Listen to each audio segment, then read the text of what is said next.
Hello and welcome to Sports Fan Entertainment here for NFL Week 11. Picks and predictions, and oh my goodness, last week has to be the worst week of straight up picks in the history of our lives. At least my life. I have never seen a week so devastating in my time, in my quote unquote career. I have never been as bad as I was last week. You were lucky if you got above 500. If you got 500 last week, you were lucky. Okay, particularly because there were only 13 games, so there was no way to get 500. But still, I mean, my goodness, I was 5-8 straight up.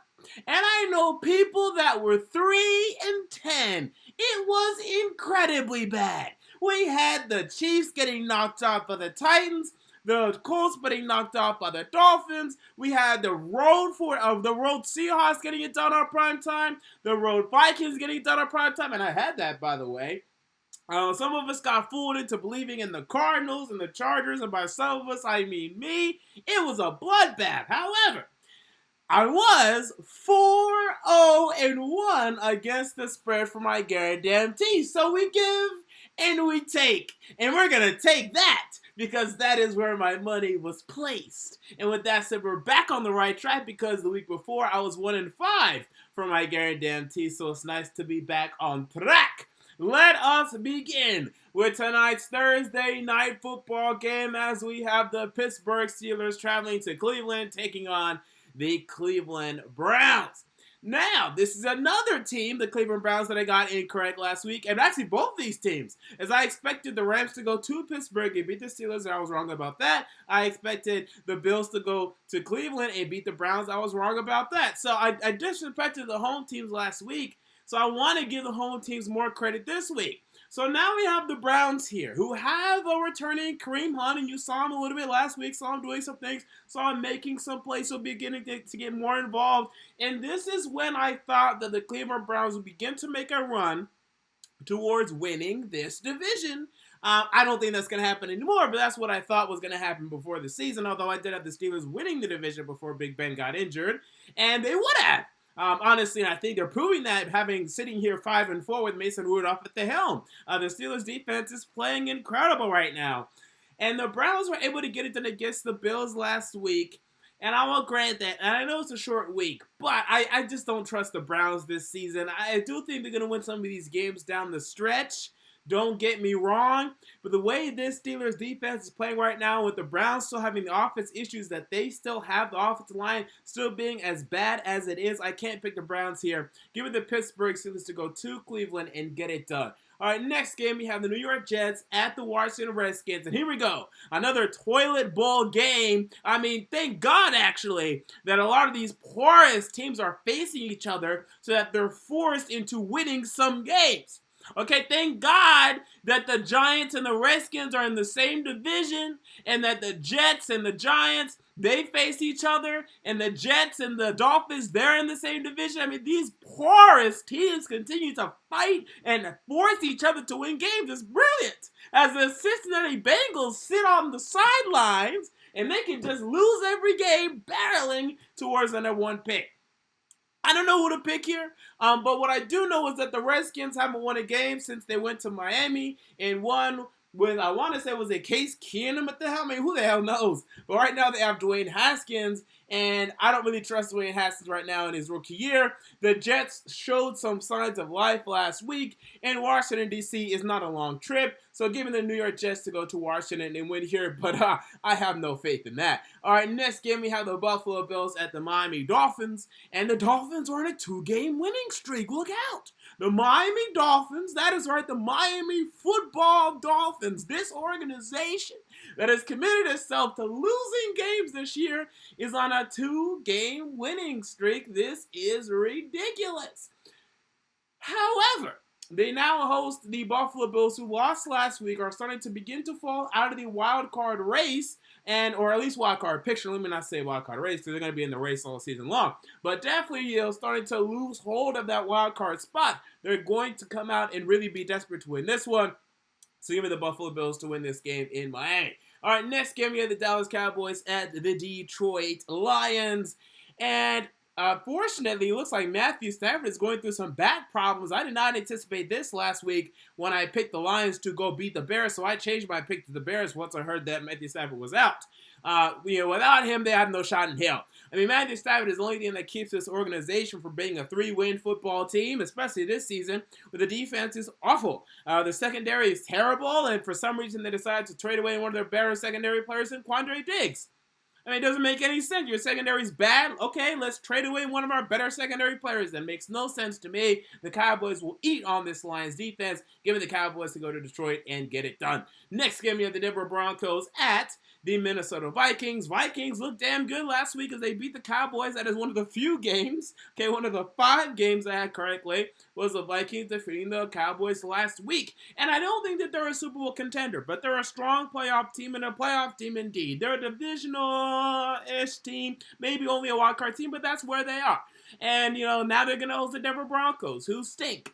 Who are currently trying out Brandon Allen, I guess. Although Drew Lock is coming back to practice, I don't know what's going on in Denver. All I know is that they stink, and now they're traveling to Minnesota where no one wins. So go ahead and give me the Minnesota Vikings to win this game at home.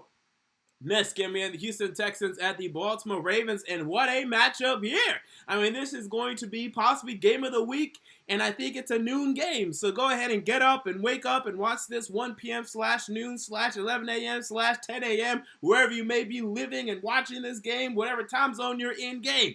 Go ahead and wake up for this one because this is going to be probably the game of the week. I'm going to have the Baltimore Ravens winning this one. I think Lamar Jackson's the MVP. And I know this is shocking to hear me say, as I still actually don't believe how long Lamar Jackson's going to last in this league. But right now, he's pretty damn incredible. And what he's doing in terms of not only running the football, but also passing the football for his Baltimore Ravens team, I think he's the MVP, and I think he's going to continue to build that resume. Lamar Jackson and Deshaun Watson, he's an MVP candidate himself. These two men that I doubted coming into this league, shutting me up thus far. We'll see if that continues to be the case. But give me the Baltimore Ravens to win this one. I do think Lamar Jackson will be able to defeat them in Baltimore. Next game, we have the New Orleans Saints at the Tampa Bay Buccaneers, as the New Orleans Saints, first of all, I told y'all last week that the Falcons were going to play the Saints tough, but I didn't expect that. The Saints to outright lose to the Atlanta Falcons in New Orleans. Now, I did not expect that. And even if that were to happen, I would have believed it, but not by 17 points, not 26-9. What the hell was that?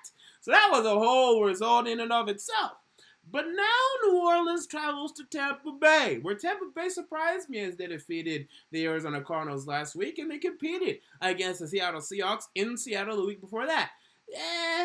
They're able to compete week after week. They're in games, but you still can't trust Jameis Winston to get it done consistently. And this is a brilliant opportunity for the Saints to bounce back and return to being one of the NFC's more formidable teams. So go ahead and give me the New Orleans Saints to win this game in Tampa Bay, but I do believe it'll be another close one for Tampa Bay. Next game, we have the Atlanta Falcons traveling to Carolina, taking on the Carolina Panthers. So yet another NFC South battle, and one that I expect the Carolina Panthers to win. I know that the Atlanta Falcons looked pretty damn good last week.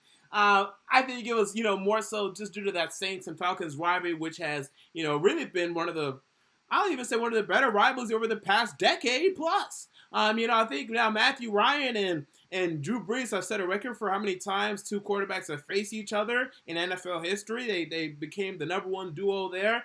So I think there's just a familiarity aspect. I think there's a rivalry there. And there's a rivalry here, too. I mean, don't get me wrong. But the Panthers are a better team. They're at home. And they're coming off a loss in Green Bay that they really felt, they could have tied the game late and even had a chance to win overtime. So they're really going to be coming out eager in this one. And they've been so good at home this season, especially like how they blew off the doors in Tennessee in the first half. I expect something similar here. Give me the Panthers to win this game in Carolina. Next game, you have the Jacksonville Jaguars at the Indianapolis Colts, where it sounds like Jacoby Brissett will be returning for this football game. This is something to look out for, where they looked awful with Brian Hoyer last week. They lost to those damn Miami Dolphins, and that's not something that you can allow. Now, this game is completely dependent on Jacoby Brissett. If Jacoby Brissett plays, Give me the Indianapolis Colts, and I do believe that he will play. So give me the Indianapolis Colts. However, if he's out, forget it. Give me the Jaguars to win this game. I think it's completely dependent on the health of Jacoby Brissett. If with him, they go to that next level of being a legitimate playoff team. Without him, they go back down to being a non-playoff team. So give me the Colts to win if Jacoby Brissett is healthy. Next game, and we're going to see Nick Foles in this game, so we'll see, because I do believe that he will be benched for Gardner Minshew after a couple of weeks, okay? That is what I do believe. You heed my words. Heed my words right now. Nick Foles will be benched in the upcoming weeks. Next game, the Arizona Cardinals at the San Francisco 49ers. We saw this matchup only a couple weeks ago on Thursday Night Football, where the Cardinals put up a nice fight but ultimately fell to the San Francisco 49ers. I expect something kind of similar here. 49ers, though, are coming off a loss, albeit on Monday night. They're coming off a loss. They're going to come out hungry for this one, get back to their winning ways. And again, I tweeted this. I thought the 49ers should have went for the tie at the end of overtime there when they had that lost offensive possession. They should have ran it on first down. They should have threw it on second down. If they didn't get it, they should have ran it on third down and ran out the clock. The 49ers were undefeated. They're the best record in the NFC. The number one thing you have to do when you're number one is not lose. You don't have to win. When you're number one, you don't have to win. Now, when you're trying to catch up, you got to win games. But if you're undefeated and everyone's chasing you, just don't lose the game. Then, they've gotten a half game ahead on you. And not the Seattle Seahawks. Okay, I'm talking about like the Saints have gone, and even the Saints lost that day or that week. So what the hell are you doing on a week where the Saints lost, you're facing the Seahawks? What the hell are you worried about winning the damn game? Let's just not lose this game. They should have took that tie all week long. They gained half the game on the New Orleans Saints, and they prevented the Seahawks from catching up to them. But now the Seahawks have almost have caught up to them. Now one game away from them, or half a game, because I think the Seahawks have not had a bye week, or I don't know, something. I think they're half the game away. So anyway, or now they're one game away. So to me, the 49ers should have took that tie. However, for this game, okay, I am going with the 49ers to, I think, pretty strongly beat the Cardinals. I think it's going to be a close for a while, but the 49ers will pull ahead. All right, next game, you have the New England Patriots at the Philadelphia Eagles. And this is a game that is very interesting to me. It will be right next to the Houston Texans and Baltimore Ravens game in terms of being game of the week. I don't know why one of these games were not flexed to Sunday Night Football, but to each his own. I'm very intrigued here. We're going to find out whether or not those Patriots issues are legitimate. We saw them, I want to say, only 2 weeks ago go to Baltimore and get their doors blown off. Will we see something similar here? If we do, okay, we have a problem in New England, but they're coming off of a bye week. In New England off of a bye week, you got to pick Bill Belichick and New England off of a bye week, man. You just can't pick against their preparedness. So give me the New England Patriots to win this game in Philadelphia, but I do expect it to be a close one. All right, next game, we have the Cincinnati Bengals at the Oakland Raiders, and the Raiders are playing well. And now they got the Cincinnati Bengals coming to town. A great opportunity for the Oakland Raiders to now go what will be 6-4. My goodness, and put themselves right in position to be a wild card team in this AFC. Wow, this is not something we expected. John Gruden is doing all right. Now, I heard Colin Cowherd and some other people saying, "Oh, we were wrong about the Raiders. We were wrong." Oh, shut up. Okay, because the only way we're wrong on this, to me, is that the Raiders become a legit contender, and they're not yet. Anyone can have a playoff year, a wild card year, and that's what they're having. They're not going to win their division. They're not going to be a Super Bowl contender this year, and they would shock me, but next year they're a 5-win team again. This is just they're having a decent year. Good. Cool. But you can turn around next year and be bad again. 100%. We've seen the Miami Dolphins. They've gone hey, they're a playoff team, and then last year they were 7-9, and then the doors got blown off, and now they're awful. Redskins have been the middling team, and then the doors got blown off, and now they're terrible. I'm still not buying into this Oakland Raider nonsense. And these are still the clowns in Oakland, including Mike Mayock, that selected Cleveland Farrell over Josh Allen. That's still ridiculous, people. Like, that's still insane that these people took Cleveland Farrell over Josh Allen, who's sitting rookie season with 7 sacks midway. It's insane. So anyway, there's still plenty of problems in Oakland. Don't sleep. But they're doing all right, and they're going to win this one against Cincinnati. Give me the Raiders to win this one. All right, next game we have the Chicago Bears at the LA Rams.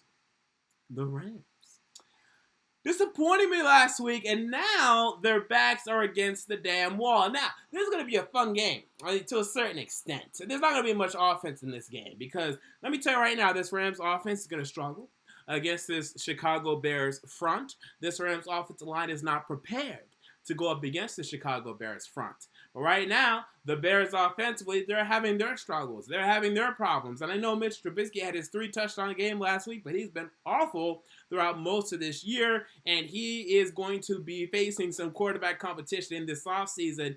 Cam Newton already can't wait to go to Chicago, and I'm sure Marcus Mariota is feeling the same damn way. All right, so for this game, I'm going to go with the Rams here, but I don't think it's as clear and obvious as everyone thinks it is. I do really believe the Bears have a great chance here. I have it like a 45% chance for the Bears. I just like the 55% for the Rams. I'm going to pick the Rams straight up. But I like the Bears against the spread, which we'll get to in a moment. And then the final game, the Monday Night Football game. We have the Kansas City Chiefs at the LA Chargers.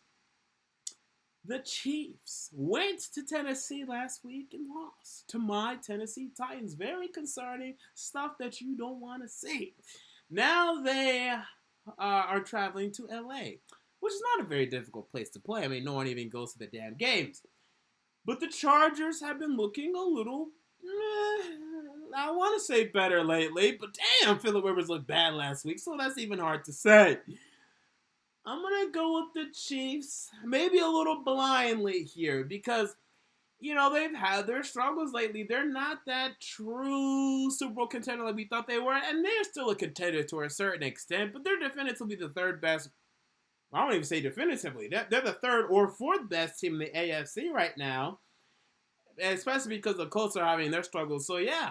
But, I mean, this is a difficult spot here. I don't have much faith in this one. But give me the Chiefs. Give me Mahomes. I think they'll have better luck this week than they had last week. So that's it. We're going to end with my guarantees. And I hate the lines this week. I hate the lines. I hate the odds. I'm going 3 guarantees, and that's it. So this is what I got for your ass. We're starting with Arizona at San Francisco over 45. I think Kyler Murray will put up enough points against the 49ers front, and the 49ers will put up a lot of points anyway, over 30-plus points. They're going to have, well, Kittle looks like he's still doubtful. Sanders, we'll see. But to me, they're still going to have enough weapons to put up points against this Arizona Cardinals' awful defense. We have Cincinnati at Oakland under 48. I don't know why they're expecting the Bengals to put up points. The Bengals don't put up points. The Bengals are awful. And I know that their defense is awful. And I know that the Raiders could, break the over all by themselves, or at least mostly by themselves. But I think the Raiders will score about 30 and then call it. I don't think they're really going to put much effort into this game. So I like the under here. I feel like it's just a smart play when you're having an awful team like the Bengals and the Raiders team whose offense is good but not great. I like the under here. And then give me the Bears plus 6.5. It's too many points. I think the Bears might win the game. Even Mr. Trubisky, I think he might win the game. We just saw the Bears last year really stifle the LA Rams offense, and that was when the Rams offense was at its, fullest form, its final form, its greatest potential, its greatest output. When the Rams offense was at its best last season, the Bears shut them down, right? So I still think I think the Bears plus 6.5, I think it's a great bet, and that's what I'm hopping on. So with that said, that's going to do it for my NFL Week 11 picks and predictions. What are yours? Comment down below. I want to know. If you enjoyed the video, make sure to like, comment, and most importantly, to subscribe. And until next time, this has been MJ of Sports Fan Entertainment, and I'm out. See you all later.